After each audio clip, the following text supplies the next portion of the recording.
permission to speak. Shadows hide you. I am listening. Our paths converge. So good to see you. Hail to you! Never lose hope. Hear Fred shout. I hear you. It has only begun. Fight on, Fred!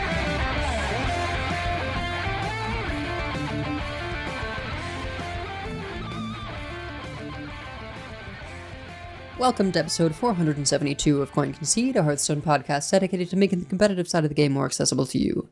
It is Thursday, November 7th, 2024 in the evening. Coming to you from Numbergod, Ohio, it's me, Edelweiss. From North Rend, Massachusetts, we have Wicked Good. Hi. From Teldrassil, California, we have Megasa. Hello. And from all around the world, we have you, dear listeners. This week's episode is brought to you by our producers, Number Theory, Kresh, Beef Squatch, David P., Walu, Jeremy T., Bottlecaps, Grumpy Monk, The Burger Club, Kirk Regan, Grizzly Bear, May, and SSJ5 Goku. And by our patrons of the week, Keith and Davik. You can go to patreon.com/coinconcede to get perks like a thank you at the top of the show, early access to new episodes, one-on-one coaching sessions, and help support the show in the process. If you would like to support the show but cannot do so monetarily, please consider leaving us a 5-star review on your podcast feed of choice, as it always helps other people find the show. So, Life and Ladder, we're not going to talk about the thing. It's very disappointing for us. Yes. But we're not going to talk about it. No. I will do a coin concede later, but yeah. Personal life stuff, though. My hand is healing, so that's great. It's still kind of you know that like itchy feeling when you're healing? Oh yeah. I hate it. And there's still like some of the burned skin, like having to flake off or whatever to reveal the new healed skin underneath.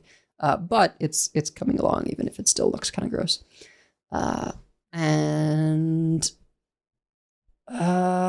Yeah, I tinkered around with a few different Hearthstone things. Libram Paladin feels all right. I don't know that I've played like enough games to say like how great, but it's pretty nice when you've got double instrument tech. Right? Just for that consistency of hitting the weapon. You've got Con Man to potentially like replay the weapon, which breaks your last one and gives you another discount, and then you've also got like the get your last Draenei, which you can use on the 4-2. So like you can pretty consistently get your Librams discounted. It's just a matter of like, are you able to combat what you're facing? And honestly, I haven't been seeing like a ton of aggro.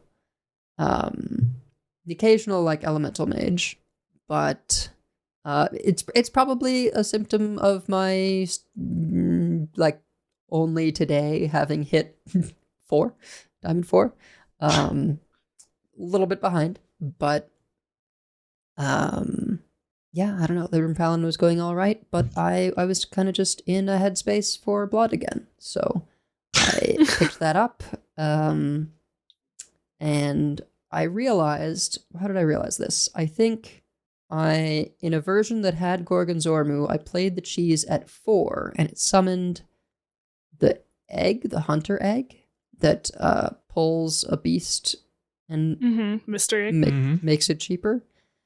And that pulled 8 hands, which I did not realize was a beast.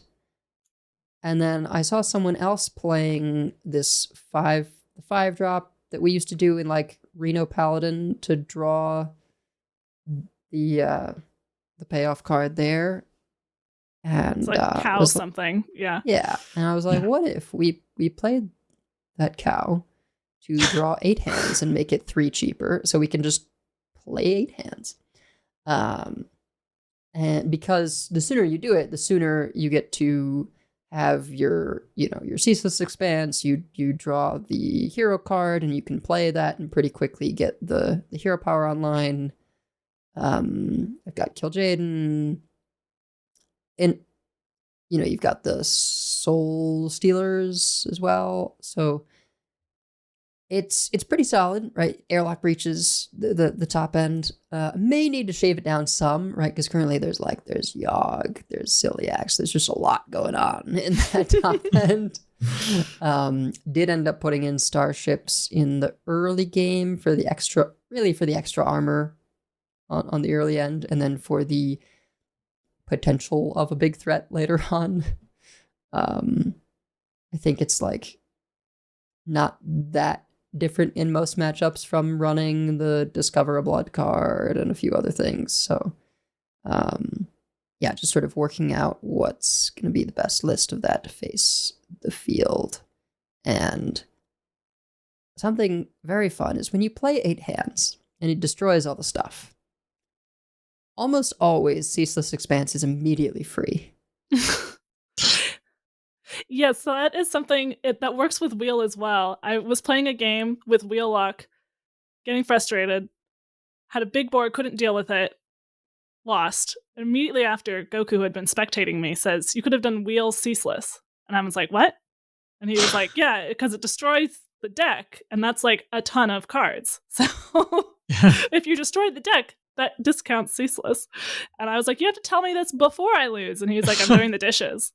So fair. Well, how dare he help out around the house? Like, there are priorities in play here. Like, yeah. What's funny is that in my head, I still cannot remember the name of that card because I constantly call it in my head, 8 Arms to Hold You, which is not a Hearthstone card.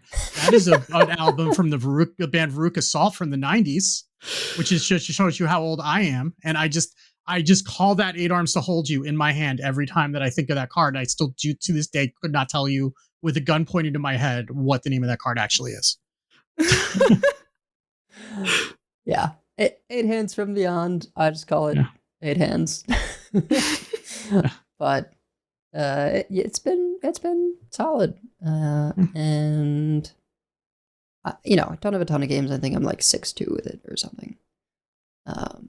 I played other stuff on launch day that I don't recall. I apparently am the only one who's made the switch with elementals to fire spell damage. Other people have just like added Solar Flare and Blasteroid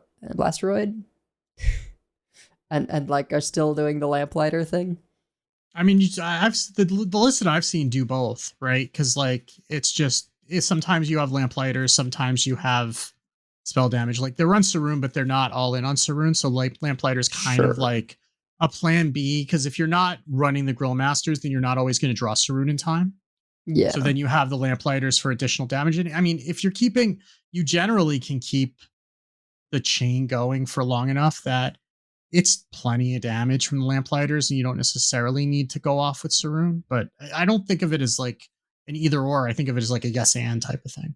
Yeah, I've been playing a lot of that deck, and I can speak to it if you want to talk about your version first. But it is basically what Wicked was talking about in terms of it's old Elemental Mage, but now it has some AoE to keep the board or do a lot of damage post Saroon, but it's really like an or. You're still getting a lot of minion chip damage. You still have Lamplighters for finish, but now you also have some extra fire spells like the 2 mana deal 4 to either keep the board or be burn at the end. You have Flame Geyser for the same thing. And the list I'm running doesn't even have Blasteroid.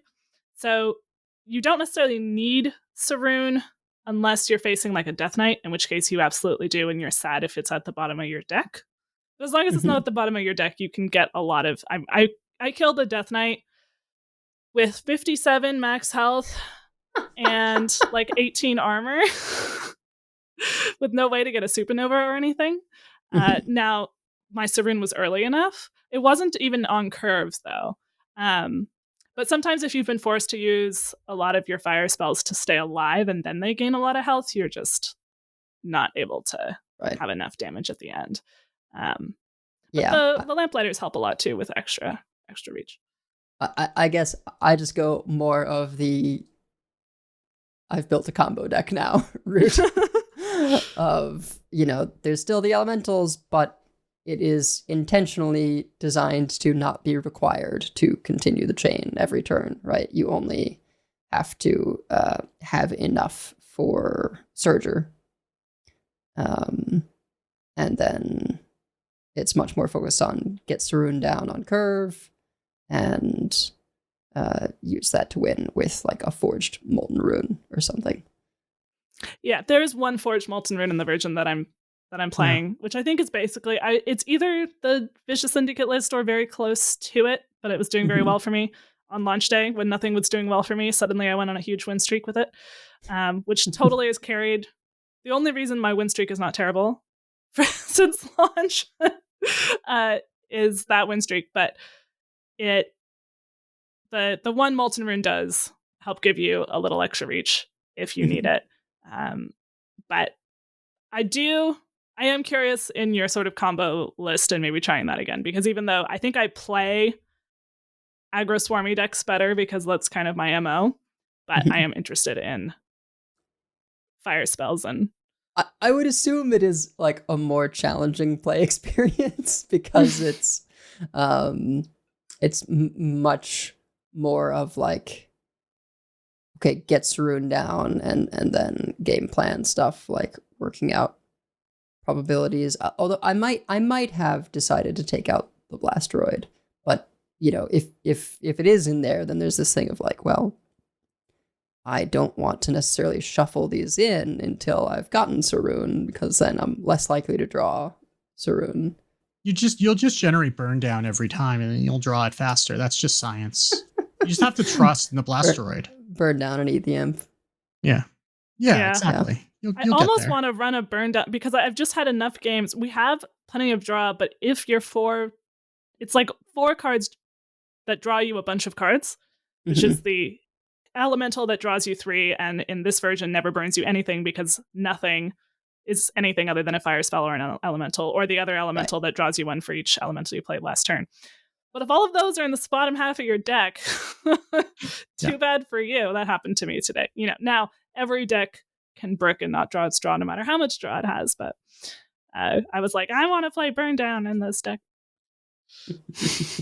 Well, I mean, if you want to draw, you could play Druid. I'll get there in a second. Ended up, I was on a wheel lock kick even from the Tavern Brawl, and then I just had all the stuff for it. And No Hands Gamer posted a wheel lock on day 1, and I took that straight to Legend. That was like 6-2, something like that. I had 11x this month somehow. I like just sat on the I just laid on my back and let the tide take me in at the end of last month, basically.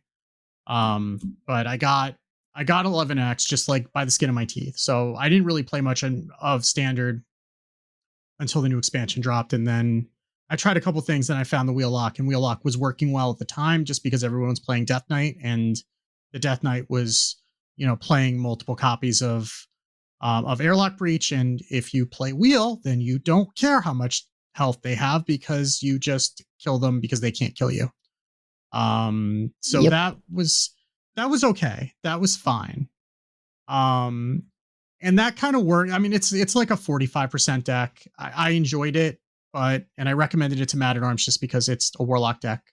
So, you know, I figured he would like it. But today I was looking around. I was updating. I should say at the top, right? I maintain a spreadsheet, and Megase is helping me along with World 8 on my old site offcurve.com that is just collecting all the week 1 deck lists. So I've been on vacation this week, which has basically meant doing errands and then driving to various card stores to rifle through commons and uncommons for a couple of hours before the kids get home from school, because that's somehow calming to me, I guess, because I'm just that broken of a person. But but anyway, so I was looking through it this morning and I saw that there was I think it's Guyon who posts a lot of the lists from China, had posted that LVGE had gotten like high legend with what he was calling Turtle Druid. Now, you could call this Starship Druid because technically it has Starship pieces. No, that is a different deck. That tries to win with board. Yeah, no, this is not doing that. This is basically how much armor can I gain in a single game of Hearthstone without playing Warrior? And the answer is a whole lot. I played against an Odin warrior. They did max damage with their combo, and I was still at like 50 afterward.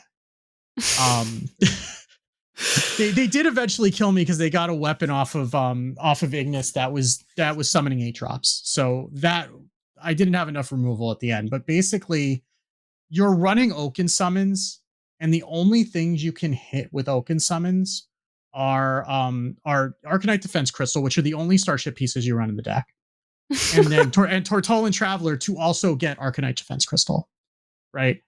And then you're running double Frost Lotus Seedling that you obviously want to get to 10 armor because, armor.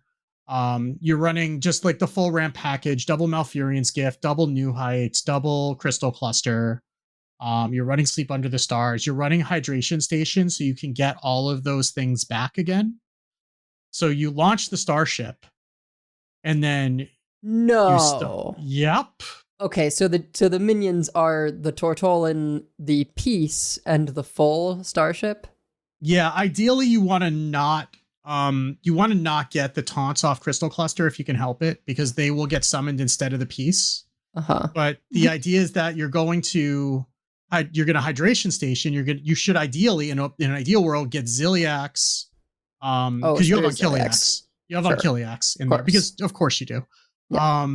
And then the starship, which has 2 pieces in it, so that gives you 12 armor, and then ideally another starship piece, so that you get that back again.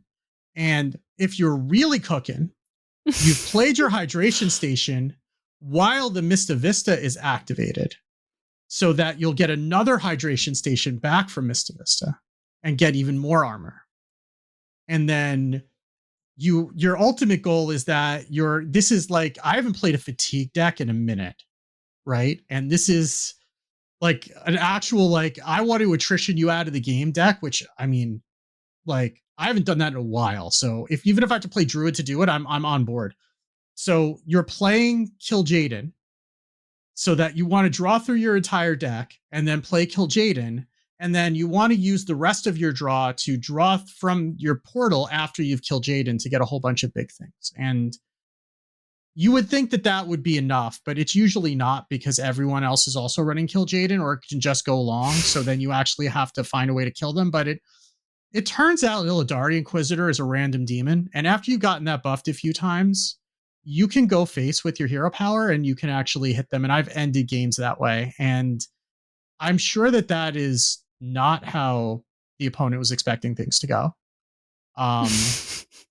So it's the games take a minute.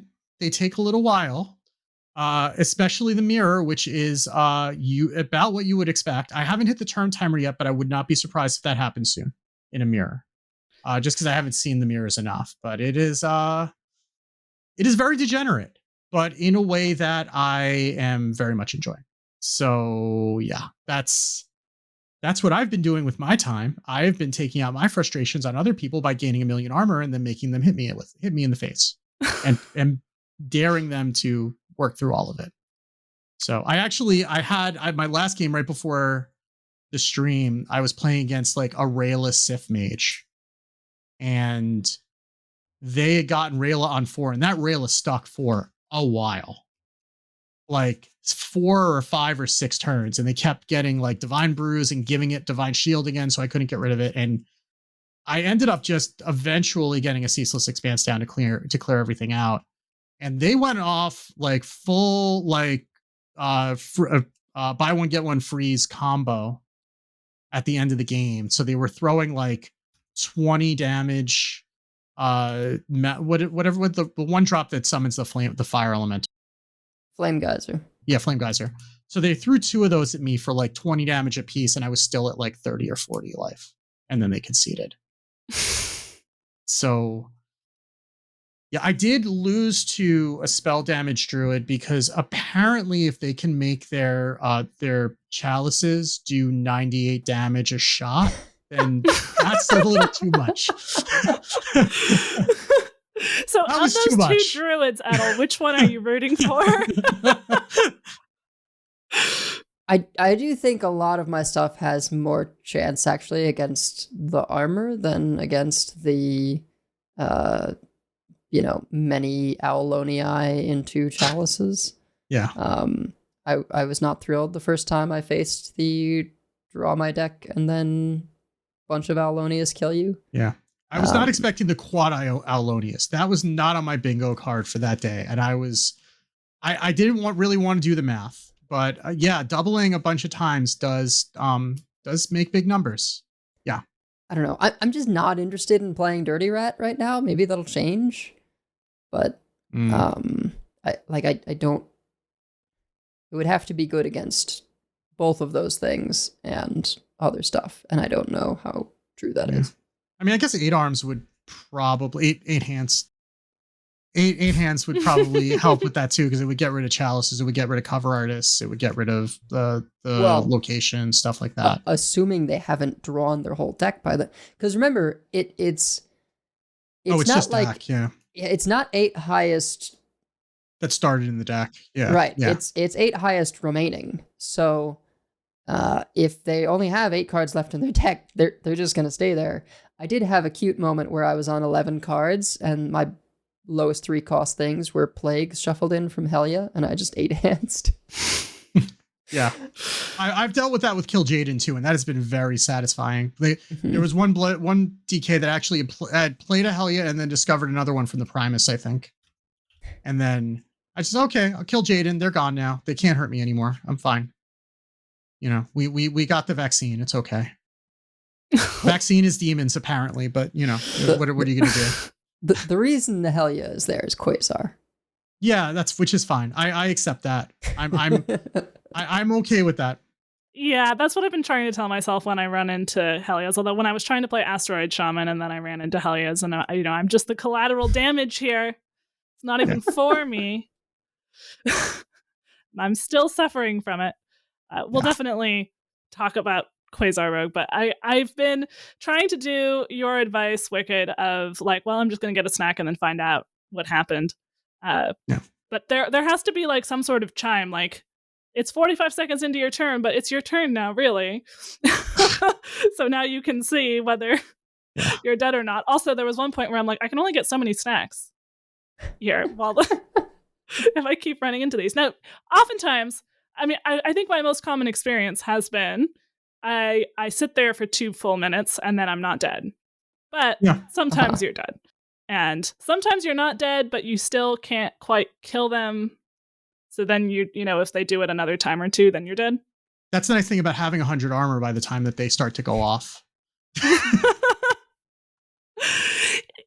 Yeah, Quasar Rogue is not doing very well, but it's popular. And I think it's the kind of thing where the stats are not going to affect how anyone feels about it, either the people playing it or the people facing it. Because it's a simulator, right? Yeah. You're playing solitaire for 2 minutes. Yeah. Yeah. It's just like, how can I do what I'm trying to do with these variations in variables, right? Yeah. And sometimes there are variables that your opponent poses and they make things a little bit harder. But a lot of times it's more about the order you've drawn your deck. Yeah. I mean, it's a non-deterministic combo. And then the speed you can complete actions. Yeah. I mean, this is the problem with like a non-deterministic combo, right? Where it's not just like the whatchamacallit, like when Demon Hunter was like quadrupling the damage, right? And they could just like, you got enough things down, you could math it out and know that you're going to kill them. It's like, you just are going to go and you're going to hope the cards line up. And then neither of you knows how the game's going to end until the turn ends. And that's just not, from what I understand, it's not even fun for the combo players.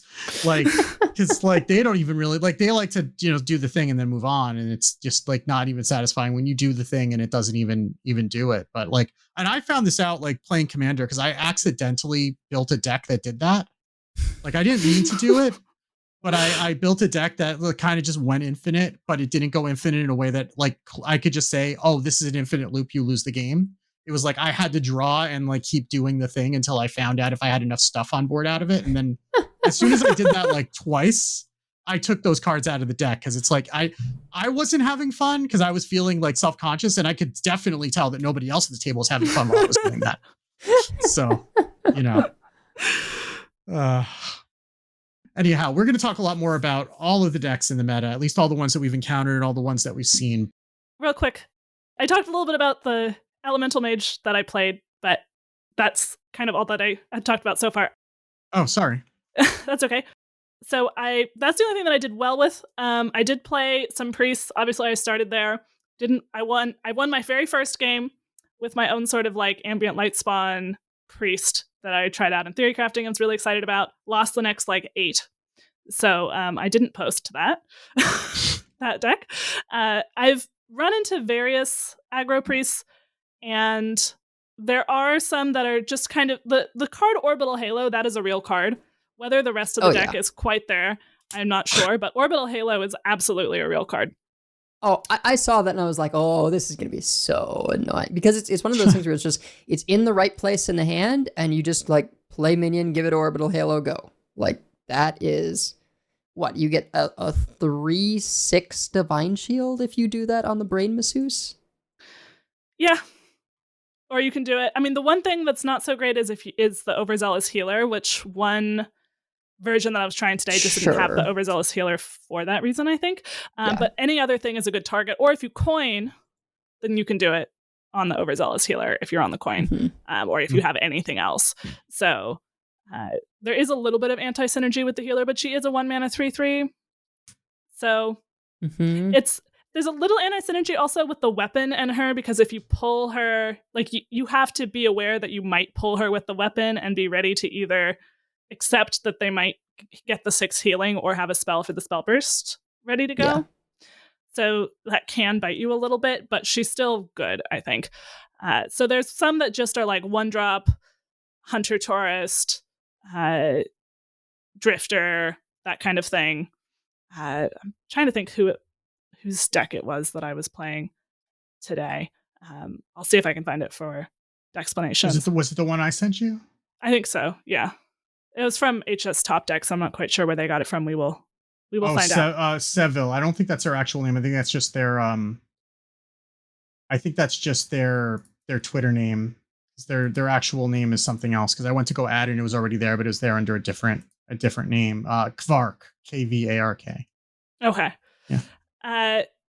And I'd also tried various Anchorite overheals. You can get some really silly amounts of health, and then if you can get the Crazed Alchemist down, you can really kill them, but it's a little bit slow. It's a little bit inconsistent. If they have a taunt, that's a problem. There might be a way to build it that works a little bit better, but wasn't having a ton of success with that so far. But there are people who are working to refine it, and I'll definitely keep an eye on it. We'll talk a little bit more about that later. I saw a weird rash of mech rogues yesterday. I think I might be the only person, because I talked about this in the Discord and everyone was like, mech rogue? They appeared to be trying to... They had the Ziliax that doubles its attack. It was like old mech rogue. I'm not even sure if there was any new cards in it or not. I think there was a little bit of combo stuff in it. I'm not quite sure why, but I saw a few of them. So if you've been seeing mech rogues, it's not just you. If you haven't, maybe it's literally just me who was running into them. Yeah. I also just wanted to, rather than a full tournament section today, because I don't have any highlights to share, but the Concede listener series, congrats to Logar, Rapid, Glacier, and Scoob D. We're getting into our semifinals top 4. And most likely, World Day has been wanting to cast the finals again. So if that's something that you are interested in, come into the Discord, and I'm sure that will be announced there. We don't know who the finalists are quite yet, so we don't know when that will be. And they have to schedule the matches themselves, and then the casting kind of works around that scheduling. So right, that depends on when people are available, since this is, after all, not a official tournament. This is having fun. So I just wanted to throw that in at the top of the show. So let's talk about some news, and then we'll talk about decks a lot more, because that's what we're doing today. Gadgets and Gazette always gets the scoop. Okay, so we got a couple of patches this week. We got patch 31.01, which was a server-side patch that was on November 1st, which was Friday of last week. Mainly battlegrounds changes, but they fixed a lot of the issues that we talked about last week in the known issues for patch 31.0. They made it so Exarch Akama, which is the warrior legendary that if after it attacks other minions can attack again. It will now work with Titan abilities. They fixed an issue where too many asteroid animations would cause turns to be skipped. Fixed a bug where Titan's abilities could activate twice under certain conditions, and they fixed the orbital cards not triggering if the adjacent cards effect added a card in the same spot, like drinks or miniaturized cards. And where they fixed Doom Maiden returning cast when drawn hand to the enemy deck despite them being cast. They fixed how Gravity Lapse worked with Astral Automaton. They still didn't say how it was broken with Astral Automaton. I still want to know, but they fixed it. So a lot of the changes are there, and so that's something. If you were listening to our podcast last week, we're going through the known issues. Most of those that were there were fixed in this hotfix. They additionally put out another hotfix. I think this one was specifically for mobile.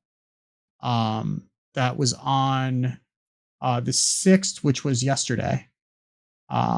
That was fixing a bug that caused the board to become uninteractable in certain various circumstances. They fixed the Druid Choose One disconnects, and they fixed a bug where some of the weekly event quests didn't unlock when they were supposed to. And they, as a result of that, they extended the event for another week until November 12th, which is this Tuesday at 9 a.m. Pacific, which is noon Eastern.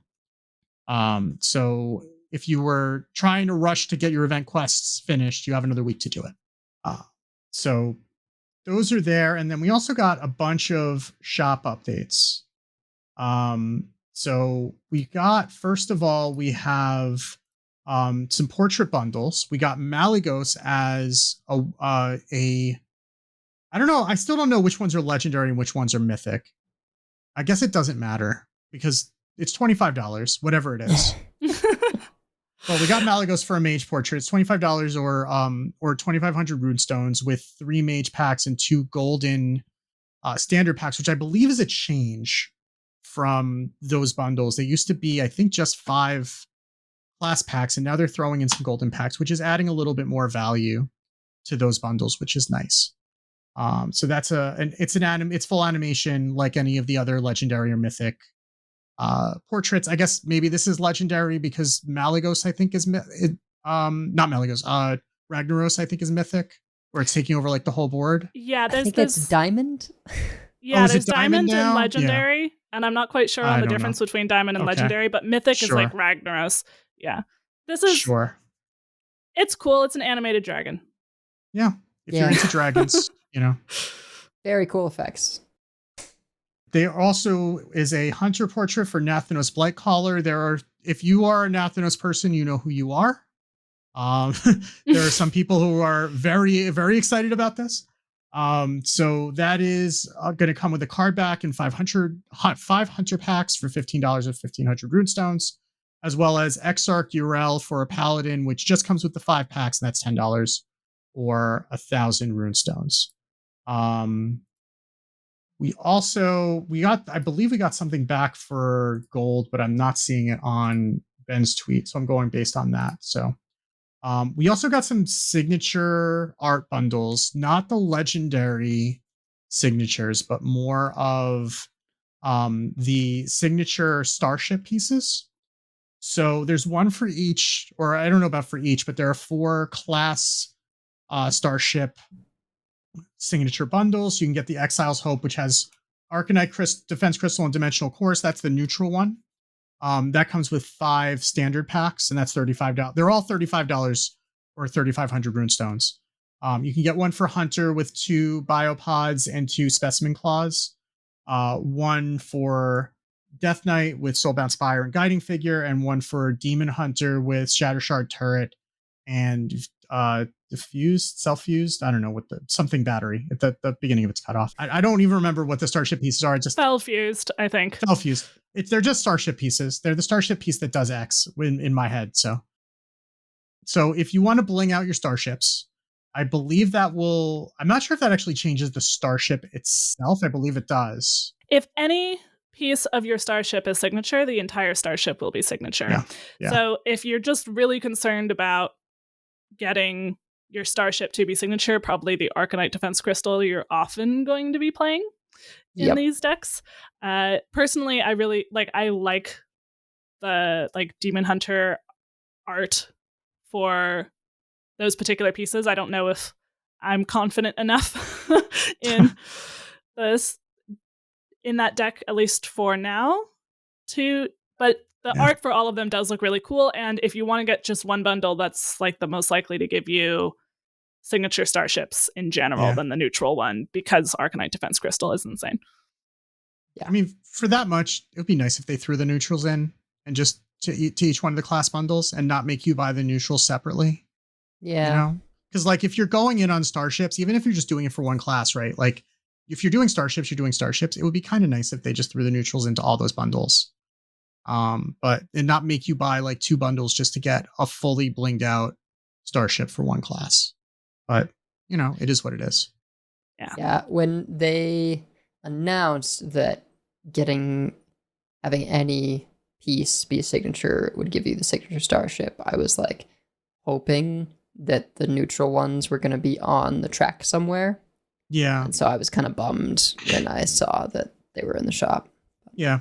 And I don't mind that being like an extra purchase, right? To bling out your starship, like in general. But I feel like if you're already shelling out $35 for the starship pieces for a class, like just give you the neutrals. Like even if you end up re-rolling them, maybe if you get them more than once, but like fine. Like it would be it would just be a nice thing, you know. But anyway. We also got a couple of diamond bundles. So Diamond Ascara and Diamond Saroon. So if you are really enjoying Fire Elemental Mage, you can get a Diamond Saroon. Those are both 6,000 runestones or $60 USD, and they come with two random signatures from the Great Dark Beyond. So, if you are signature hunting, then you can go ahead and buy either one of those. The Saroon is probably going to see a little bit more play right now than Ascara, because I have not seen an Ascara in the last 3 days, as I did not expect to. But either way, those are both available to you. There are some additional bundles as well that have been added to the shop. Just in terms of if you're going to buy packs, you can get a diamond special bundle for 5,000 runestones or $50 USD. That has one legendary from the entire Year of the Pegasus, and 18 Year of the Pegasus packs. I believe those are gold. Those are golden Year of the Pegasus packs. Yeah, and these are those that you sometimes get when you reach a milestone like bronze, silver, gold, platinum, diamond.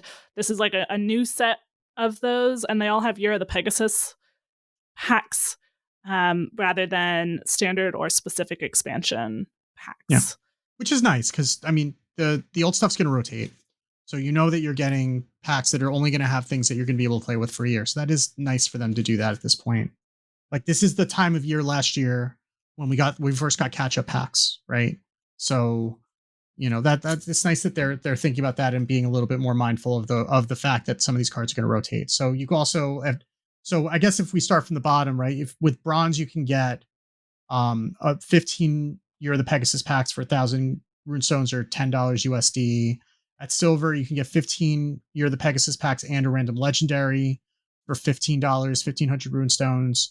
At gold, you can get 20 packs, 2 random legendaries, 4 random epics for 3,000 runestones or $30.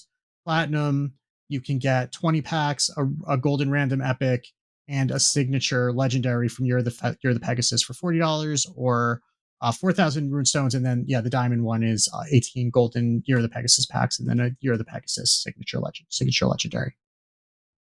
And that may or may not be offered to everyone right away. Yeah. Sometimes it triggers for me, sometimes it doesn't, but I screenshotted these because they showed up in my shop. So look for them in yours if you're interested. So, so that's going to do it for us for news, so we can just go and start talking about decks.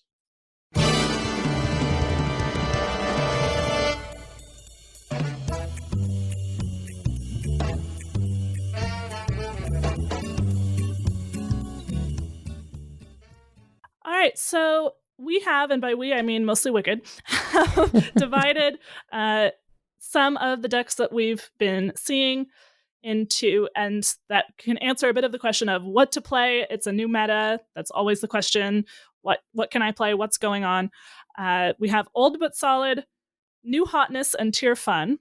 And I'm certainly not an expert on all these decks, so we'll be all contributing to discuss them. There's definitely been, and to some extent, this always happens at the start of an expansion. There'll be some early breakout, which I think was Elemental Mage, really. That's already started to quiet down. It's still a tier 1 deck on HS Guru and on HS Replay, but not nearly as high as it was yesterday or the day before. A lot of the decks that are doing really well right now are older decks. They are more refined. They also might end up doing some buffs or something to parts of, packages of the new set that haven't landed, but it's a little early to be able to tell whether something is going to land or not going to land at this point. Yeah. But some of the old decks that we know are doing well are Odin Warrior, which got Ceaseless Expanse, and which can get out of range of something like an Elemental Mage. I think it's the worst matchup for Elemental Mage. Probably explaining part of its rise, because there was a point where Elemental Mage was like 30% Diamond through Legend or something like that. Yeah. Well, you can get under it with Elemental Mage if you have a fast start. If you're not really trying to combo off and you're just trying to get there with minions, sometimes you can get around all their removal or not let them build up the armor fast enough to be able to get there. Yeah, it's not unwinnable, but it's not favored, I would say. Yeah. We also have Spell Damage Druid, which you mentioned with Chalice. Playhouse Giants Rogue. Pipsy Paladin, which got Lumia. No small upgrade, and Frost Unholy Death Knight. Been seeing a lot of that as well. And have you been seeing a lot of one of these decks or played either of them? I've seen a fair. I've seen a little bit of the Odin Warrior. I haven't really seen the Frost DK as much, or I definitely saw the Spell Damage Druid because it hurt when I did see it. And I've been seeing the Playhouse Giants Rogue a little bit. It's hard because you don't know what they're doing, but you assume them to be Quasar, and sometimes even the Quasar rogues will look like Playhouse Giants Rogue because they play kind of the same cards in the early game. So because they're both just trying to draw through the deck, it's just that one of them is trying to do that instead of Quasar and then draw the whole deck, and then the other one is trying to draw incrementally over the first couple turns so they can get the Playhouse Giants discounted. So yeah, I think of these, the only ones I've seen are the Druid and the Rogue, in terms of Playhouse Giants and spell damage stuff. Yeah, and I should mention, and I will copy it into the show notes right now so that they are there. We have and thank you, Wicked, for putting this together, a deck list, or deck sheets from HS Guru with examples of all the decks that we're talking about. So I just put that link in there. So if you want to see, this is not necessarily the only list, but it's sort of a representative list of what we're talking about. So, for example, for the Frost Unholy, it's really a rainbow DK with Reska, and it's double rainbow DK. Well, not quite double rainbow because it has Frost, but it has Reska, Razzle Dazzler, Marrow Manipulator, Leroy Jenkins. I saw this exact list against me, and I'm like, Leroy Jenkins. They didn't end up having enough damage, and too much stuff sank into my elementals. I believe I was playing Elemental Mage at that point. The Dreadhound Handlers can definitely be annoying for a board-based deck, as we all know from last expansion. But it's pretty much an old list. I don't see in this exemplar any new cards, actually. It's no new cards. This is a very common thing that you see at the beginning of an expansion, is that you will have a bunch of people trying new stuff out, and then you'll have the people who are going to try to use the refined stuff to basically exploit the fact that some of those decks are not refined yet. And this is what that's doing. I don't know how well that's going to do into some of these decks that are getting a giant amount of armor, but more power to them. Yeah. And that is a case, of a deck that's just taking advantage of lack of refinement. And it's, as we said, it's a little early to say what things are going to get refined enough to be competitive and what things aren't. I do think I'm disappointed that like Asteroid Shaman isn't doing better in particular. That's been in the 40s, like lower 40s, I think. Which, as someone who really enjoyed playing that throughout the brawl, I'm a little sad to see. Also, some of these things could be like with rotation, since if it did really well in the brawl, that's kind of a rotation format. But I imagine that's like the main package that Shaman got. Well, Shaman also has Elemental Shaman. We'll talk about that in a little bit. Shaman has lots of things going on for it. It just doesn't have the asteroids as much. And there's some other things that haven't been figured out yet or haven't landed. But I mean, like this time with Whizbang, we thought Zarimi Priest was dead on arrival. And then like 2 weeks in, suddenly it needed to be nerfed because people figured out it was really an aggro deck. So some of these things we may not have figured out. Or like Pipsy, we thought like we didn't quite figure out what she was for quite a while. Well, that also needed a mini set to kind of come around, but that's true. And also a couple of buffs also on top of it. But I think the other thing is that until there's kind of a meta that nobody's playing control decks to target the things that are at the top, and then that'll give most people. Sorry, Edel. Most people are not building control decks to target what's at the top. That takes a couple days, and then once people figure out what they need to target, then the control decks start coming around, and then you start seeing a little bit more room open up sometimes for some of these second tier strategies that aren't necessarily going to get targeted the same way. But I mean, there are definitely some things. I don't know how much we're still seeing Reno Death Knight today as opposed to at the beginning of the meta, but I was trying to play a Starship deck on day one and I ran into Reno twice and then I deleted it because like when you're spending your entire game getting a Starship online and trying to build it up and then it just gets poofed, that doesn't feel good. And we knew that was a risk. I mean, and they even nerfed Reno again just to try to dissuade people from doing that. But they would have to make Reno cost 11, probably. And that wouldn't stop Druid. And it wouldn't, or they just run Audio Automaton and just take the chance that they're going to draw it in time. But that's a thing that does feel bad that, if you really want to go in on like the Starships, because there was kind of a Death Knight that was going all in on their Starship, but then one Reno and you just like all that work is gone and you can't recover from that. So. Yeah, it's interesting. I haven't seen too many Renos. I've seen some. I haven't seen that many. I saw a little more today than yesterday, strangely. But I don't think it's the main thing that people are doing, even not anymore. Slower decks. It would be a way to ignore the Arcanite Defense Crystal forever against that Druid and then poof them. If you're not, they're 3/4s, right? Like you can't just like not play minions the whole game. Like that's not really a strategy. If you have enough armor also, then it's fine. Yeah. I think it's like definitely an annoying thing, but I was surprised not to see as much Reno as we have been, and maybe that will change over time. But it sort of feels like there's this shaky balance of like, well, if there's not a ton of Reno, then you can play some Starships, but if because of the threat people don't play a ton of Starships, then there's not a lot of incentive to play Reno. Right. Yeah, I think that's something, I don't know. The problem is I don't really know how you address it. Maybe you do something like where they completely rework Dog, you just completely rework Reno.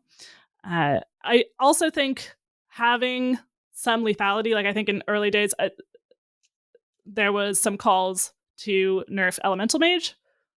And yes, it's a strong deck, but it's already weaker than it was. And I promise, well, I am biased, but I do think having some lethality in the format that's less completely polarized than Quasar Rogue,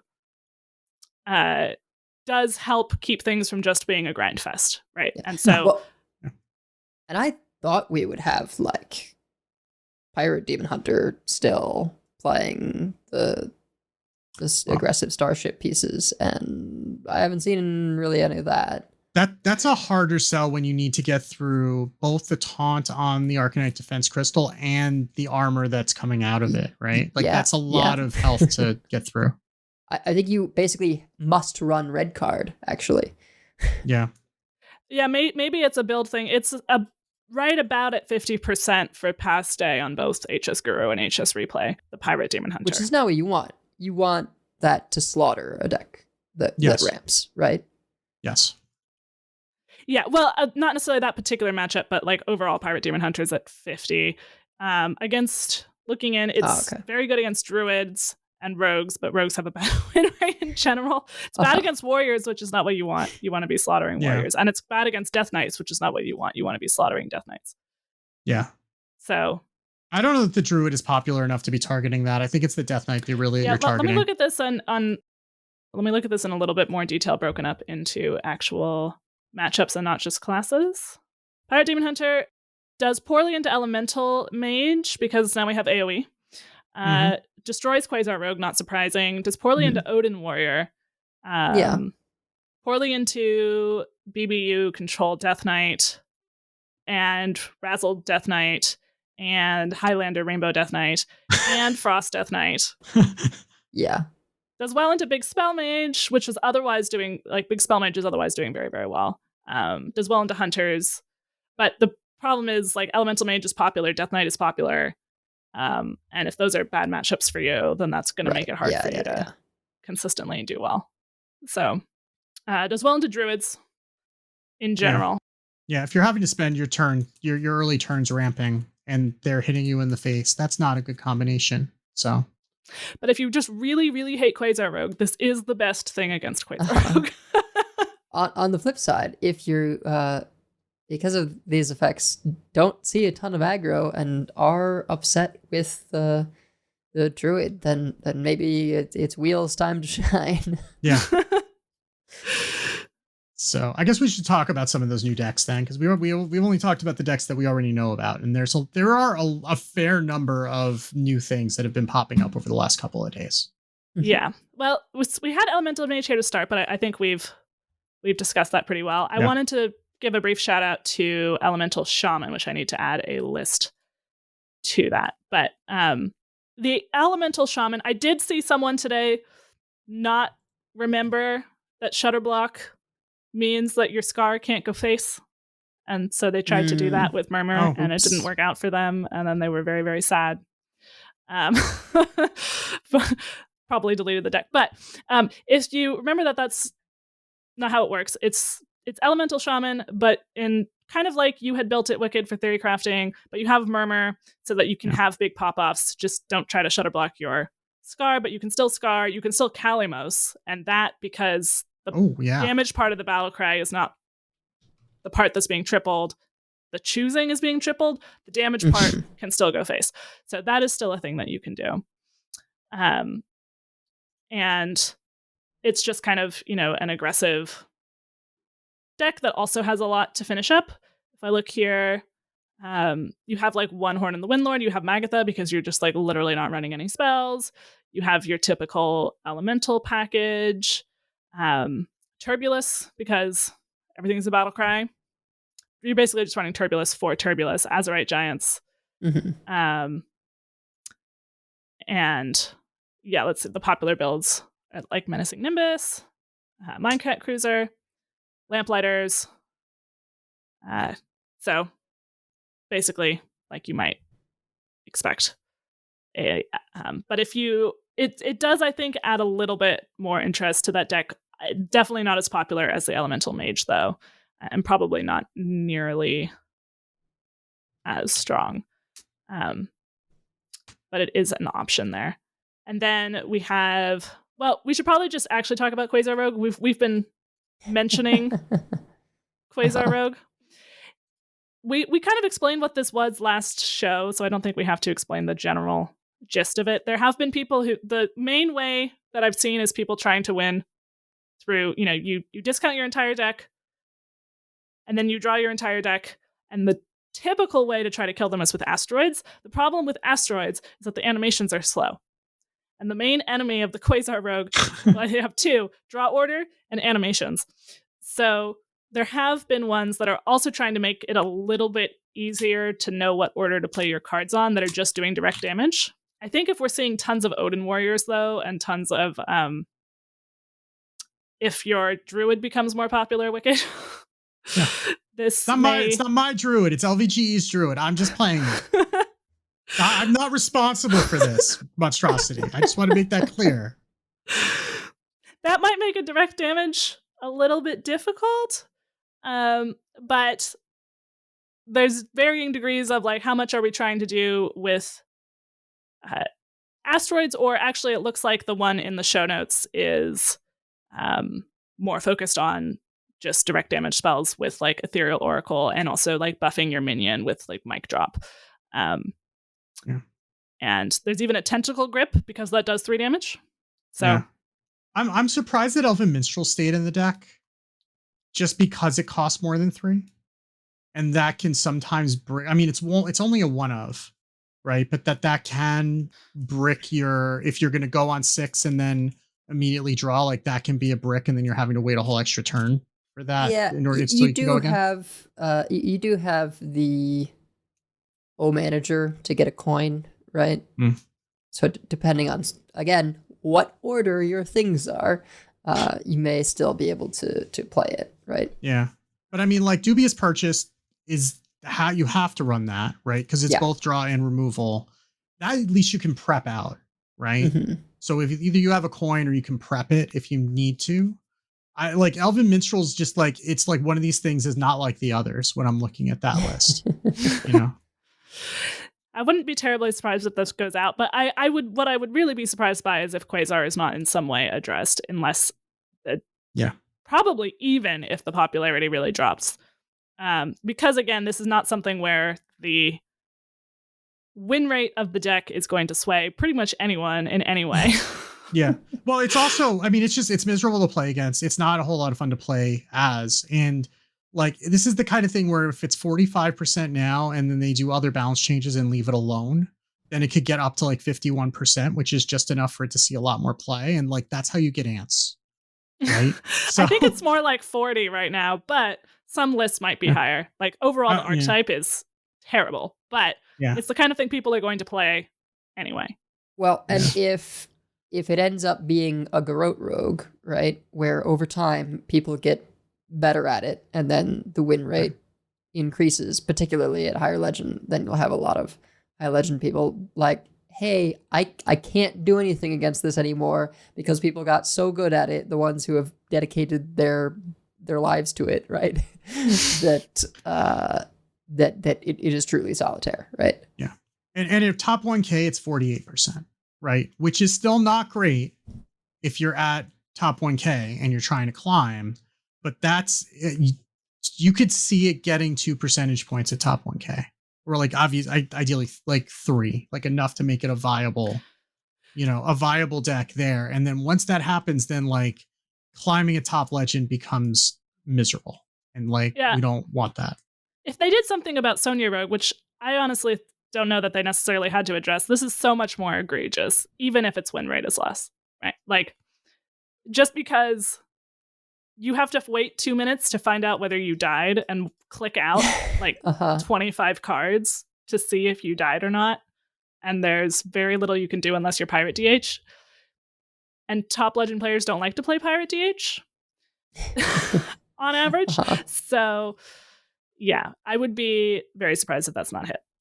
So I think we can, if you want to play it, probably now's your chance. If you're frustrated by it, it probably won't take too long. They in general have not been having windows right away, which I think is a good thing because, if you're making the balanced decision right away, you'd be like, Elemental Mage is the runaway deck. When again, I really don't think that's necessarily the case, and things will come up and down. Or they would have completely, like, if this LVGE Druid blows up and they'd already made the balanced decision, as of yesterday, they would just miss this insane armor, right? I don't Yeah. know if it will, but that's why we want to wait. I think the lesson here is that Quasar Rogue is effectively like day one Mozaki Mage, right? Where that first day and a half that Mozaki Mage was the thing, like it was everywhere that when it got released in Scholomance. And then people realized that it was losing them more than they were winning and it was too much work to keep up with. But as things changed, right, and different cards got printed and things rotated out and things got added to the deck, that became a thing. So if this is really a pattern that they don't want to have, right, they need to address the card now so that we don't end up with a problem like this in the future. Because like this is a card that is going to be a threat for the next 15, 16 months to reintroduce that experience. And I think that's an experience that is not necessarily something that we want to have. And it's also like, one should say that it puts people who are further away from the servers at a disadvantage. Like Blister Guy is in Australia, but has to play on the NA servers because that's where Australia plays. And like, that's a deck. I mean, I'm sure he's not terribly disappointed that he can't play that, but if he wanted to, then he's going to be at a disadvantage if that's something you have to play to stay matter relevant, right? So I think there's an opportunity now while it's not great and it's not a threat, but it's going to be a looming threat for a while. Yeah. So they're definitely aware of this. There is no world in which they are not aware of this. Another thing that we had put here was Discover Egg Hunter. So it's kind of a mystery egg deck with like Mr. Mukla and Always a Bigger Jormungandr and or like Hollow Hound with Absorbent Paradite with Always a Bigger Jormungandr, and you also have Bestial Madness. Like those can be finishers for you. You have Yelling Yodeler for the eggs.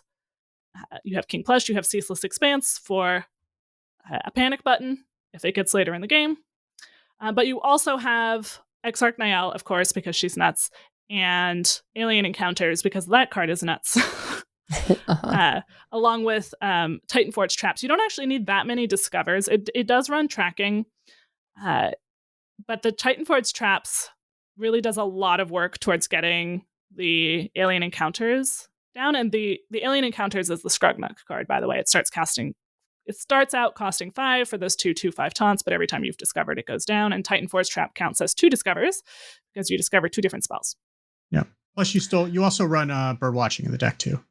That's true. You also run bird watching, and you have Rengari Scout, which is the after you discover a card, get a copy of it. So you can get extra stuff from your deck. So you can have even more Hollow Hounds or even more Muklas. You also have Sasquatch and Stranglethorn Heart. So you have endless beasts. I did play a little bit of this deck. I found that sometimes I got overwhelmed. I wasn't fast enough to get stuff out, and then they had a wide board, and Hollow Hound wasn't always enough to deal with that. But when they were a little bit slower and I could be a little bit more proactive on the board, then I could really do a lot of damage with like Mr. Mukla or Hollow Hound shenanigans. It is possible to run out of damage, but you do have a lot of beasts. You can also just make a lot of boards and keep being like, well, you got to clear. Oh, look, I resurrected everything. You got to clear for that. So you even have Grifta Trusted Vendor, which you can duplicate with Rengari Scout.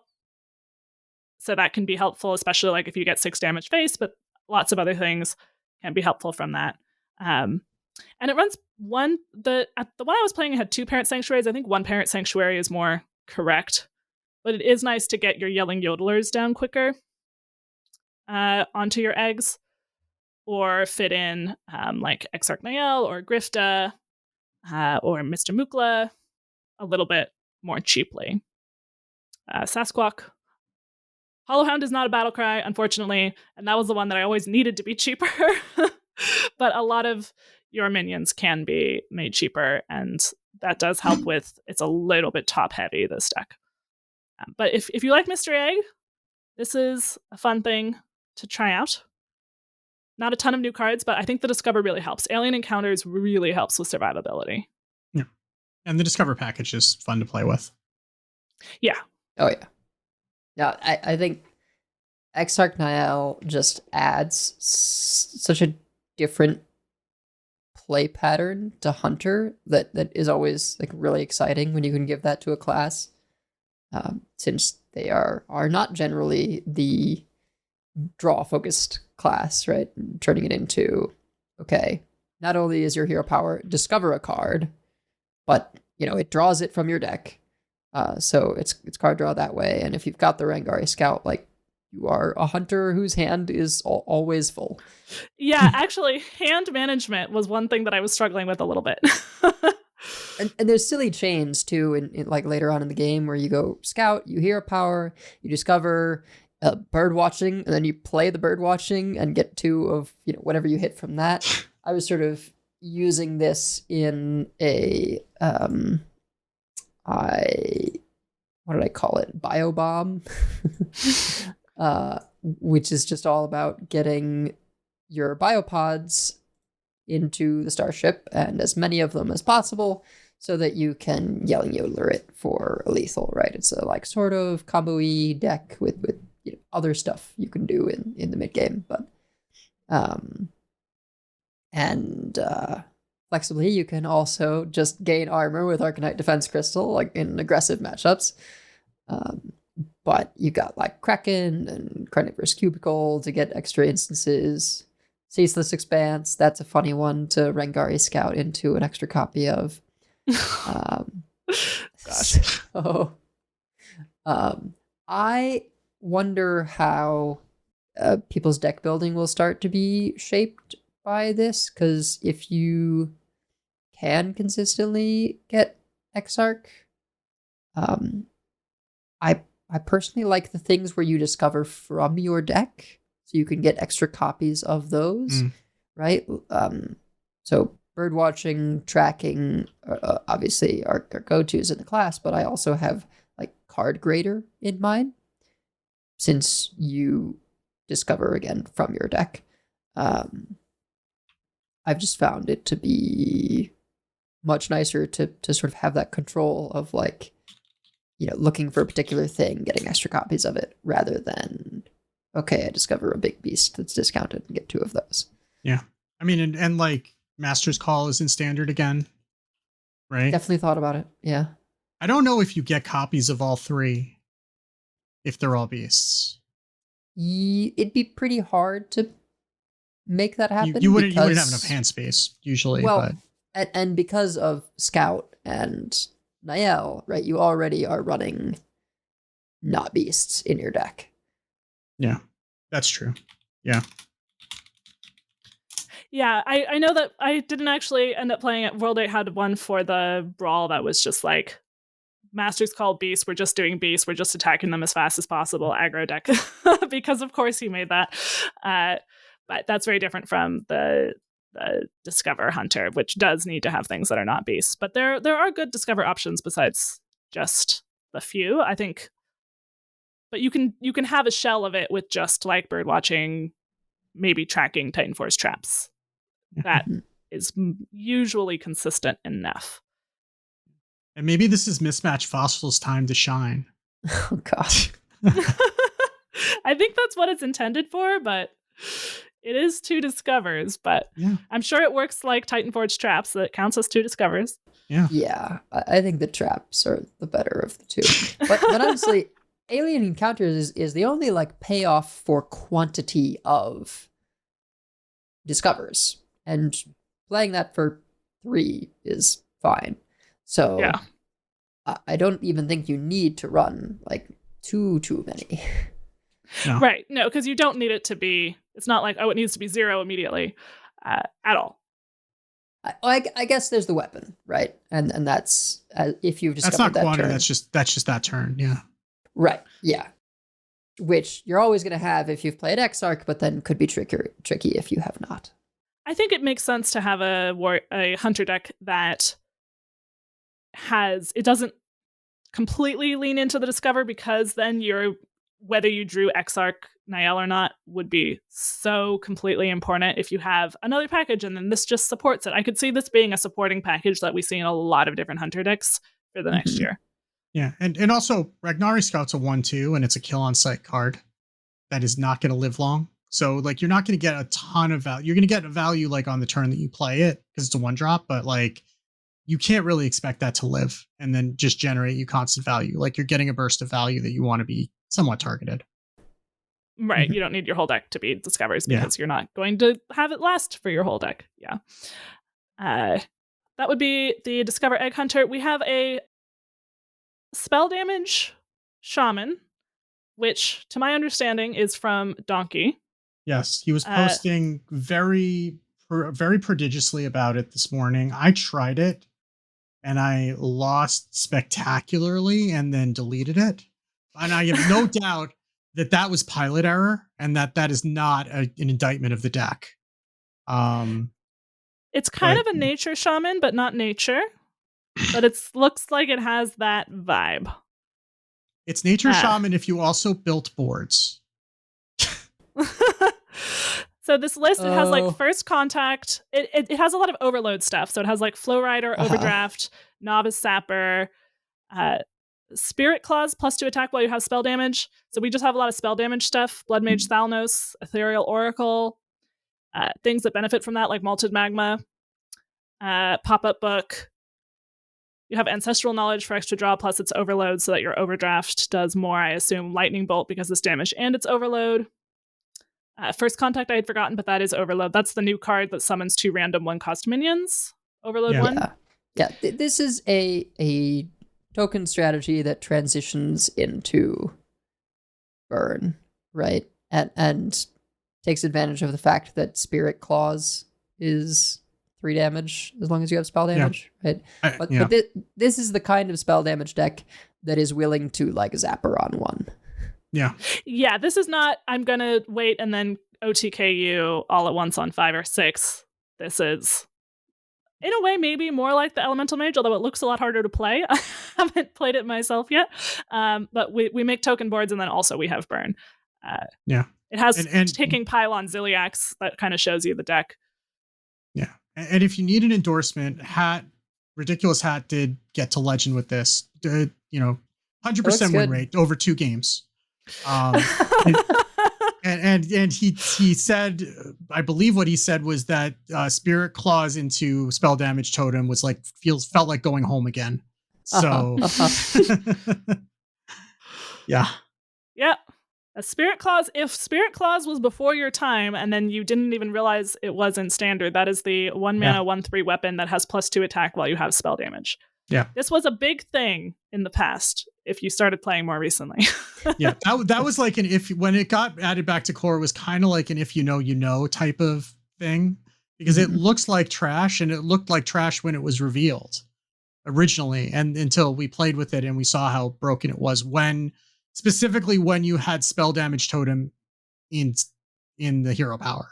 And then once they took spell damage totem out, it wasn't nearly as good. But now that it's back, you got a 25% chance to just turn that into a 3 attack weapon, which is, you take those. Yeah. And then of course still Oracle and Zapper, right? We have an updated list from Donkey that now has added Backstage Bouncer and Gorgonzormu into the mix. Which, I mean, Backstage Bouncer just makes your little tokens into a bigger threat in the early mid game. So that makes sense to me. Yeah. Going a little bit more in the token direction. So I will...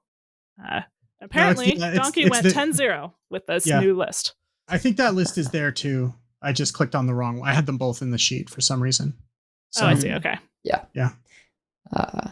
Malted Magma is also just so good with spell damage, right? So if you are facing other aggressive strategies, just being able to Zapper Malted Magma is huge. Yeah, the fact that the Zapper costs 1 really does make a difference there. I mean, I can see how this is a deck where, Shaman makes you really get good Hearthstone fundamentals of think about how you're going to spend your mana next turn, because it is so easy to mess yourself up with overload. So make sure you're thinking about what you want to play next turn when you're planning this turn. Yeah. And you need to worry about positioning because there's 1 Flame Tongue totem in the deck. Yep. But oh man, first contact into Flow Rider, like, that's great. That part did feel good. Everything else, I felt like I was trying to pat my head and rub my belly at the same time. But that's not, again, not my forte. So that is not an indictment on the deck and more on the pilot. You just need to be able to hold multiple game plans within yourself. No, I just want one game plan, which is just gain. How much armor can I gain this turn? That's the game plan I'm interested in. No, you have. What do they call? You have to be the Avatar from Avatar: The Last Airbender. You have to be Aang and unite all the different types of bending into one. Yeah. I just want to bend the metal into armor. That's the only bending I want to do. Maybe they'll put Plate Breaker back into core. I don't want to be the Bender from Avatar. I want to be Bender from Futurama. Anyway. Or just Magneto. Yeah, sure. That's fine. Wouldn't it be funny if they just, instead of doing something to nerf this druid, just put Plate Breaker in core? I would not. I legit would not be surprised if it's in core next year. I would not be shocked. The hero we needed. Wicked, you also listed Reno Rainbow DK, which is just like, I have run into this deck, actually. You have all the control tools, pretty much. I mean, you have some like early board stuff with Mining Casualties, Dreadhound Handler, Miracle Salesman, because that just keeps the early board from getting out of control. You have all the rainbow stuff. You have Airlock Breach, you have Exarch Maladar, and then you have like every big neutral legendary. So you have Twin Perfect Ziliax, Reno, Yogg, Ceaseless Expanse, plus of course the Primus, Reska, Climactic Necrotic Explosion if you need to finish out and your opponent just hasn't quit out of losing their will to live. You have Helia, which is good against Quasar Rogues, among, as well as just being a decent card on its own. And you have Threads of Despair, regular and in your ETC when you're facing an aggressive deck. And I think at least 50% of my Salt Mine posts in the Discord server are about Threads of Despair. It's like every time I'm like, a full board clear shouldn't cost 2 mana or 4 mana with the hero power. So, I mean, Shadowward Ruin is a card too. So, Shadowward Ruin is a card that costs 4. Okay, exactly. It does cost 4 because you always have to hero power with it. So you're either hero powering to make a ghoul before you play it, or you have to like kill something with the Headless Horseman hero power. So yeah, but here's the thing: Shadowward Ruin only kills big stuff.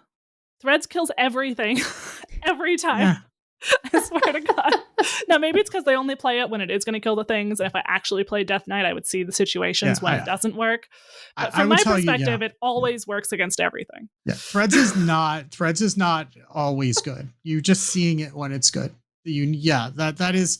There are plenty of times when you have 2 threads sitting in your hands. Like, I wish I could do anything with this because there's a board of like 5 health minions across the board, and there's nothing you can do about it.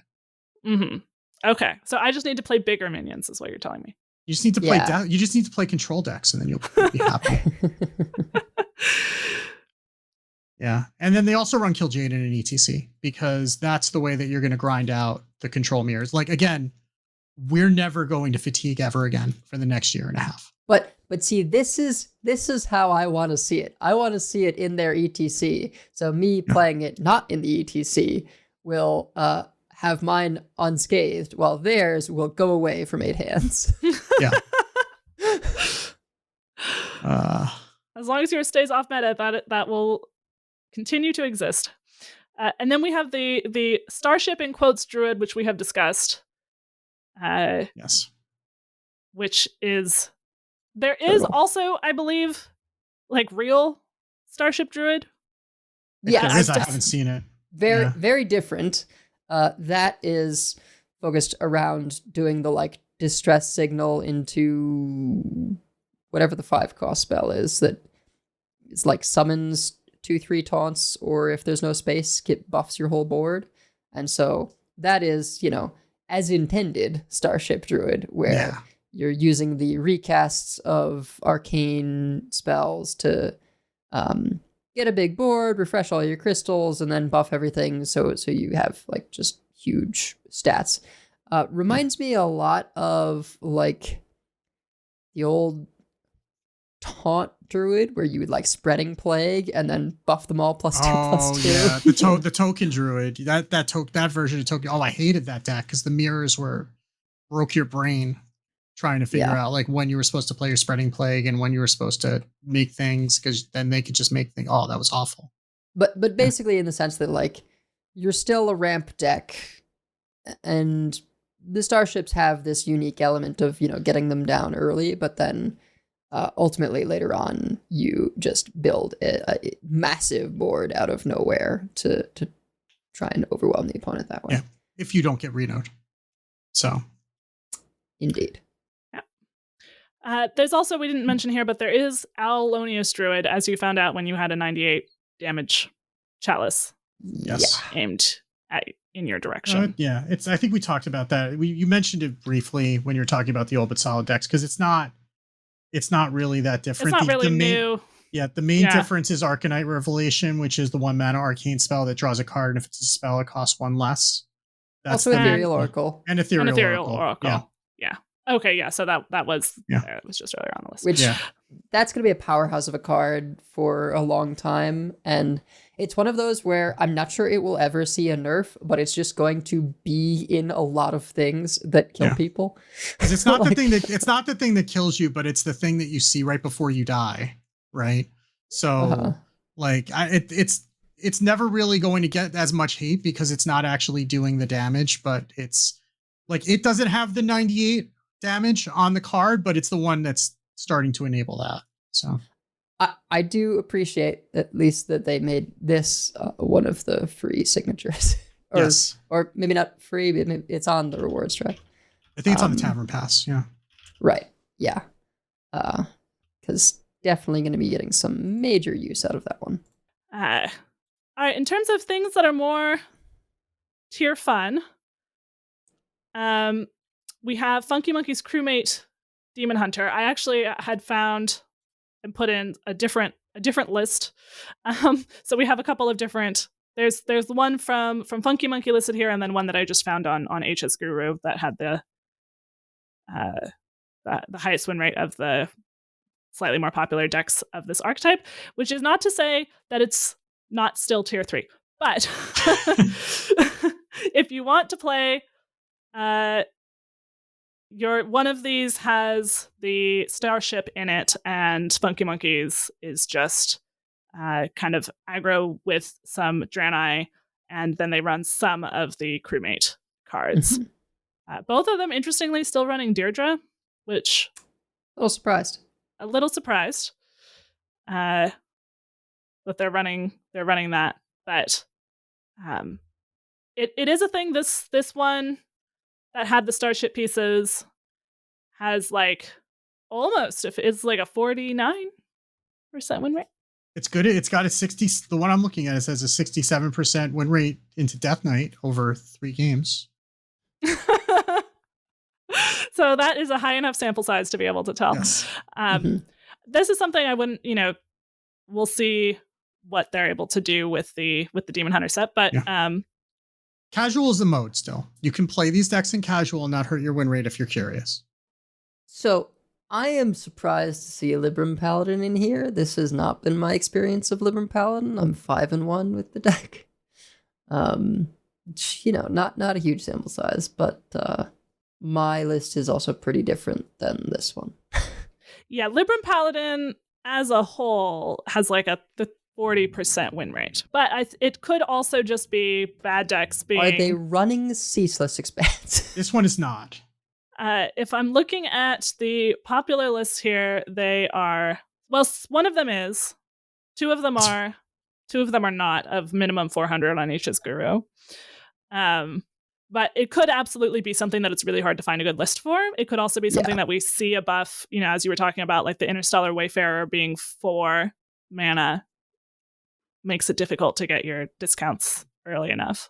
Yeah, I mean, I feel like this is one of those times where I have to just play my lists for a very long while and try and get to Legend with it to see if it's actually different or just what I've been facing so far.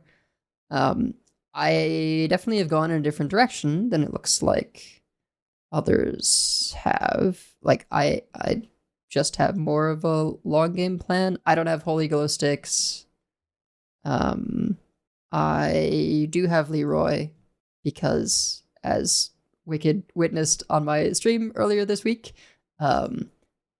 once you have duplicated your Librams of Divinity sufficiently, you can just hit them for like 30 with Leroy, which is deeply satisfying.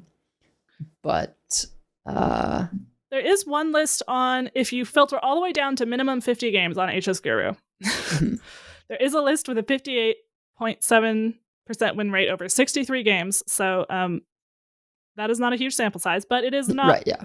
no games. And it does sound a little bit more like your list. It has Leroy.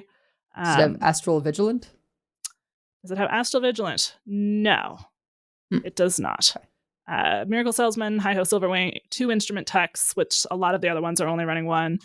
I think you must have 2, right? This is very similar to Hand Buff in that, like, you desperately want Interstellar Star Slicer on 3 every time. I have taken things like even further to the point of having Astral Vigilant, which I can use either for more Interstellar Wayfarers or an additional Urel, Beacon of Hope, which it looks like isn't in some of the other lists, but I definitely like Urel as my a potential source of healing. And then I do have top end like Lumia, Amitus, Liadrin, Ceaseless. So what I've been trying to figure out is like what I want on sort of the defensive lower curve end. So previously I did have the plushies. I ended up taking them out and putting in Divine Brew because you have a weapon anyway. You can use it for spell burst. Yeah, you can give yourself Divine Shield to hit things with the weapon. I don't know how that will pan out, but I like its versatility. And I think one of the reasons I did it was because of a Quasar Rogue, which maybe was not the best choice, but because if you can Spite protect, is always a good reason. If you can protect Lumia, they lose. Or maybe it was even the Aulonius deck, right? But if you get Lumia down and protect her with like the Titan and Divine Shield, like that just hoses combo decks. Yeah. We'll have to see where Libram lands. It seems like overall the stats people have not figured it out or it's not quite there, but it seems like something that can be buffed into viability more easily than maybe Crewmate Demon Hunter. Yeah. They would need to rework Deirdre. that one's just not. Yeah. Oh, Wicked, you've put Dungar Druid under tier fun, but I think it's actually not tier fun. I think it's actually good. I think that was this Unfortunately. Morning. Yeah. It turned out. No, I don't want these. Yeah. I think it's getting to the point where it's in the conversation again. Well, you listen, which would you rather deal with, 100 armor or Dungar things? So. Yeah, it I guess Dungar things. Okay, its worst matchup is Elemental Mage. So this Elemental Mage is a force for good. This is proof. It is 56% Diamond through Legend last one day on HS Replay. It does seem like very specifically Oaken for Arcanite is like a support beam for these kinds of decks, right? Yeah, you need the armor. I mean, that's 10 armor. Or 12 armor. 12 plus 4 taunt. Well, it's 12 armor if you can do math at all. Wait, look, it's 12 armor plus 4 taunt. And then you get the 12, and then you get 12 again later when you launch the starship. This deck isn't even running Ceaseless, but I forgot something about that I assume you can do in your deck. Are you running Pendant of Earth? No. Yes. Oh, okay. Some of them are. Some of them are. Because pendant into ceaseless is Reno. Yeah, that's true. It's Yeah. just gain 100. I mean, Yeah. thank goodness Most- it doesn't give armor anymore. Can you imagine? Oh my god. Oh my god. That would be Maybe hilarious. Maybe Oh. when they made that change, it was long enough ago. It wasn't so long ago that this set wasn't in development, right? Like they had just heard, oh yeah, we're making 100 mana cards. So they're like, you know what? That's how we're nerfing Pendant of Earth. Oh man, but if that was the case, I could actually play Control Priest.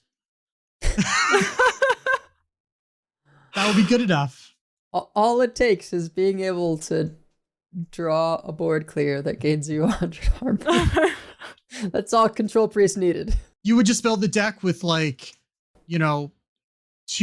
of minions and then Ceaseless Expanse, and then the rest would be spells. So that whenever you would play Pendant of Earth, you'd always hit the Ceaseless Expanse.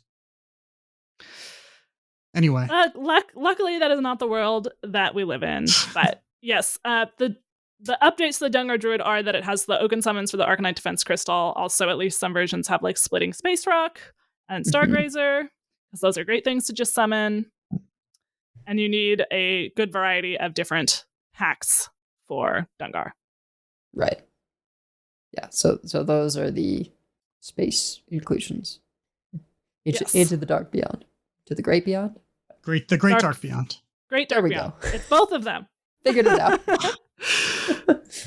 Into the Great Wide Open. No, that's a Tom Perry song. That's different. Okay. So that one may be misplaced. I'm going to move it. Old but I'm going to put it under old but solid, but got new things. Yeah. We discussed Wheel Warlock. I added in Draenei Warrior in here real quick. I have seen a number of these, and I've played a little bit of it myself. It has some of the problems that we were talking about last week, in that it's like a comma feels awkward. You can go tall but not wide. It is possible sometimes you just make a really big thing and then another really big thing, and sometimes that is good enough.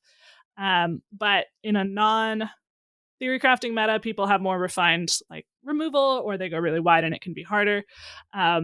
Enzo in our Discord is a big warrior fan, warrior class main, almost exclusive, I think.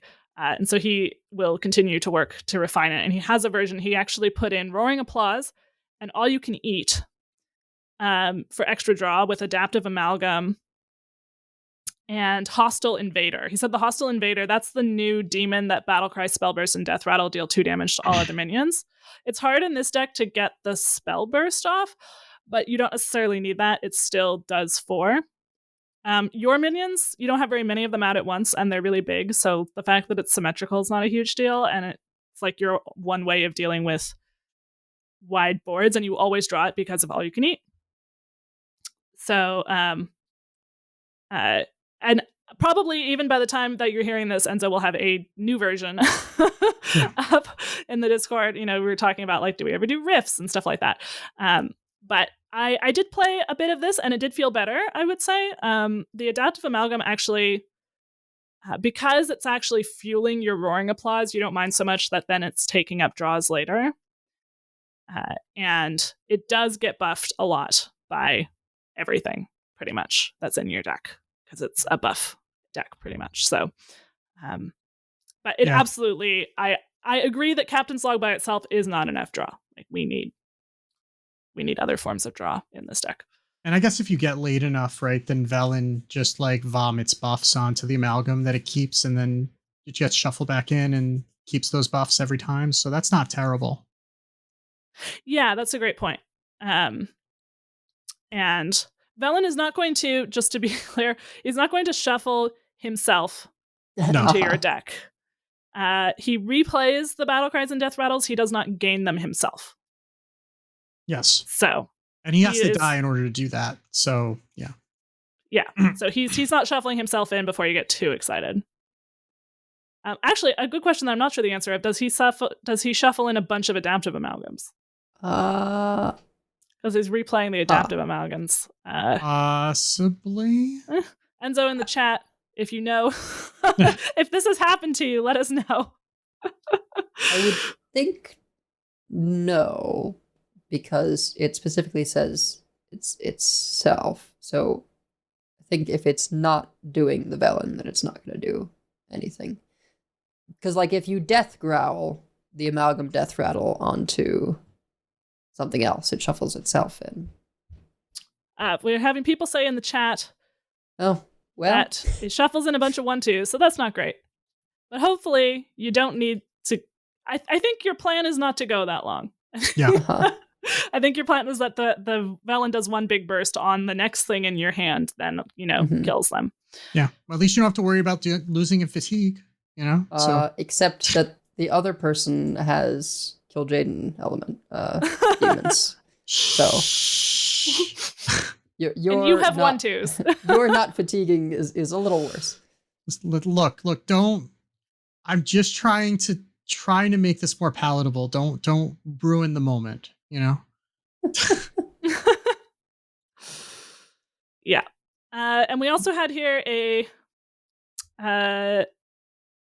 double blood, unholy, control decay. Which this is the 8-hand deck, which it sounds like, Edel, you've been having a fair bit of success with this. So I don't know how tier fun it is necessarily, but yeah, but that has consistently been an anomaly. Me being an occasional blood decay whisperer, like mileage may vary for others. That's like Maximon always being able to do an overheal priest or something, and then the rest of us are like, how does this work? We do have a Maximon overheal priest, by the way, in the list of things. And you can do silly stuff with it. And this is a somewhat different list than what I tried, so maybe I will I will keep trying things. One thing that's funny about this, the top of the curve is 3. It is actually, well, except for Ziliax. Yeah. So top of the curve is 3, except Ziliax, which is, I assume, ticking pylon. And then you're just fast and furious trying to get a big health minion as fast as possible to kill them, I assume is what we're doing here. And you can get really silly health totals with Anchorite. Like, that is absolutely true, and they can't kill anything. I am still surprised that there's no gold panner here, because I found that to be the thing that felt best about the list that I had made, was like your gold panner would just be ludicrous and they would never kill it and you draw your entire deck. You just trust that you're going to draw Clemson Clergy and get funnel cake on it every time. If you're good enough at Hearthstone, that'll just happen and you'll be fine. This list is going all in on getting the Clergy out of Trusty Fishing Rod, I think, because it's running an instrument tech for those Trusty Fishing Rods. So I think you're really looking for Clergy that way. So it's not like an early Smork deck. There are early Smork deck priest decks also running around. This is like, set up your hidden gem, set up your Trusting Fishing Rod, then boom on like 4, 5, 6. I'm not sure exactly when we're actually killing people with this because I haven't played this exact version. But slightly slow, big spike, as opposed to the hit the ground running 1-drops aggro priest that also runs Orbital Halo, because Orbital Halo is a good card.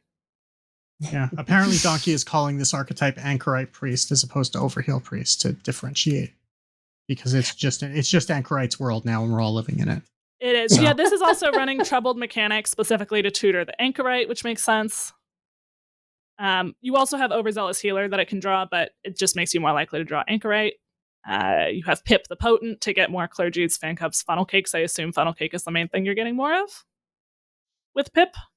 So if you want to try to relive the Inner Fire days, I mean, I talk about how I was like a baby control player, but the other thing that I did was try to make Inner Fire work without actually looking up how to make Inner Fire work. And just and there was one time I was on a work trip to the Maker Faire, because I was working at a maker space, and I literally stayed up all night playing an inner fire priest that I had made myself because I was going to play until I won once.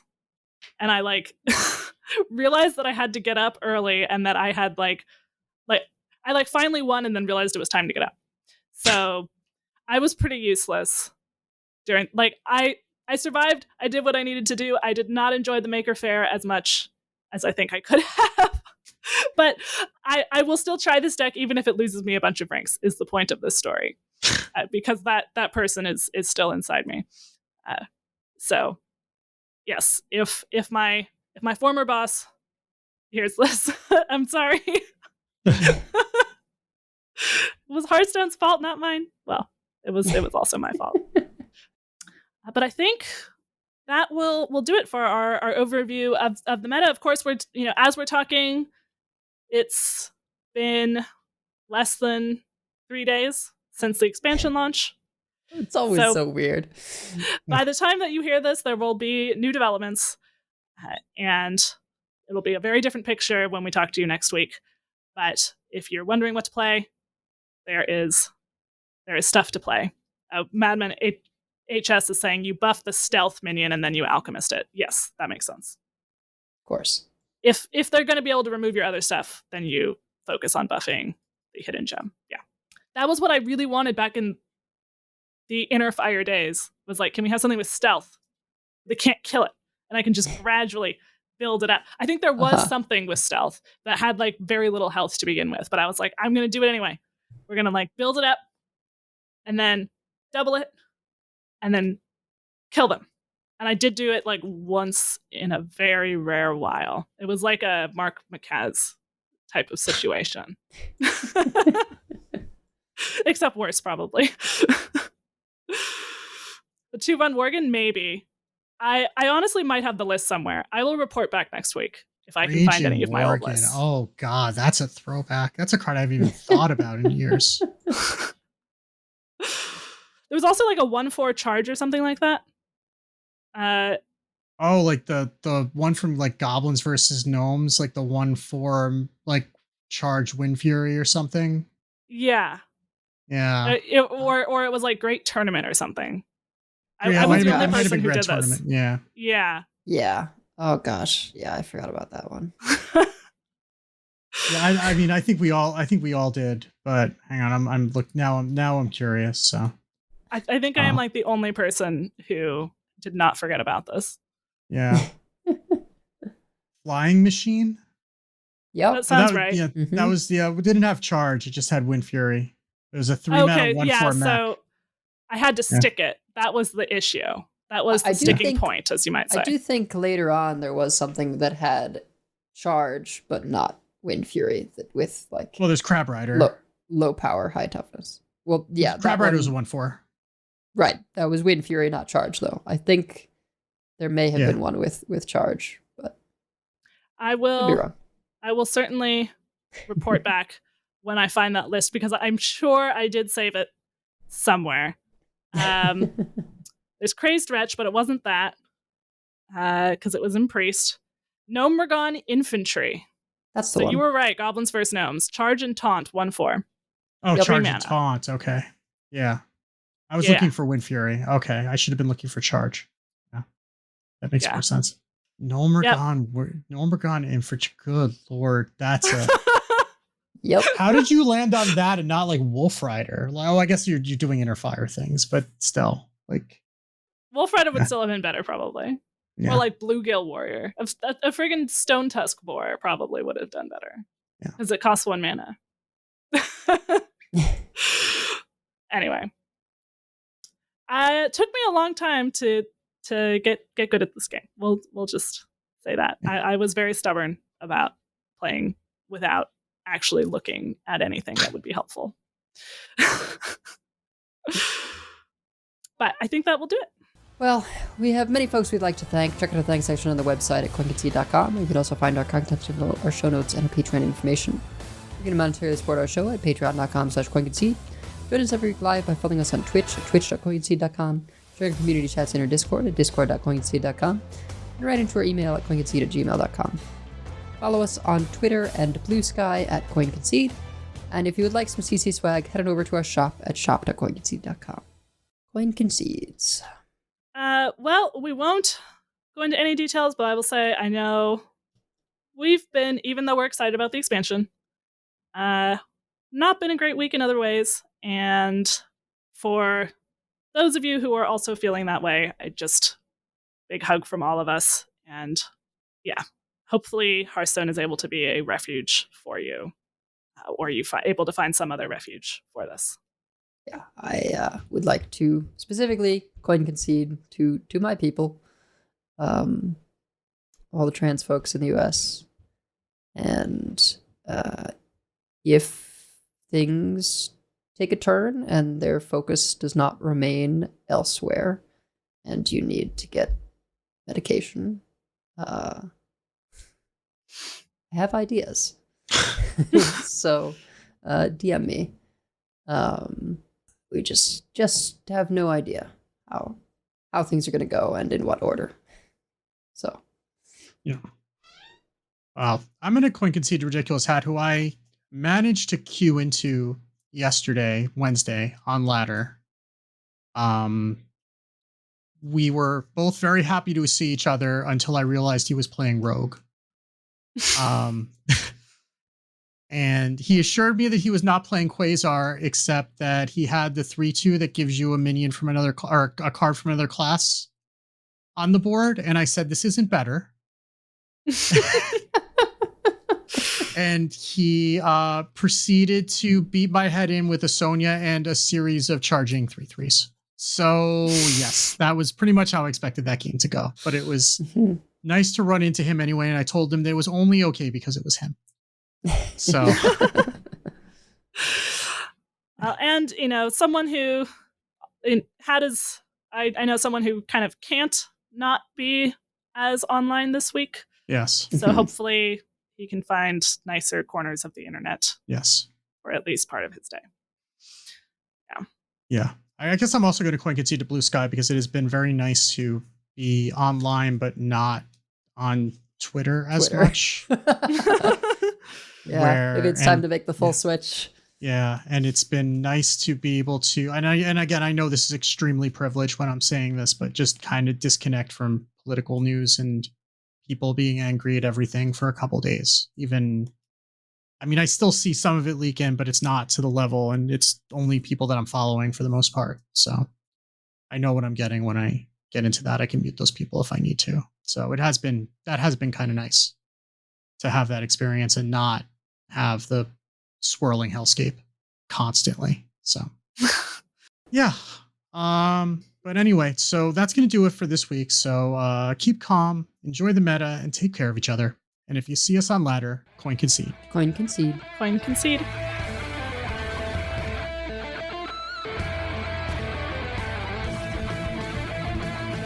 All life must end. I yield for now. I concede. Well fought. I concede. You win this one. The victory is yours. You have bested him. I give up. You win this one, friend. You win this time. I choose death.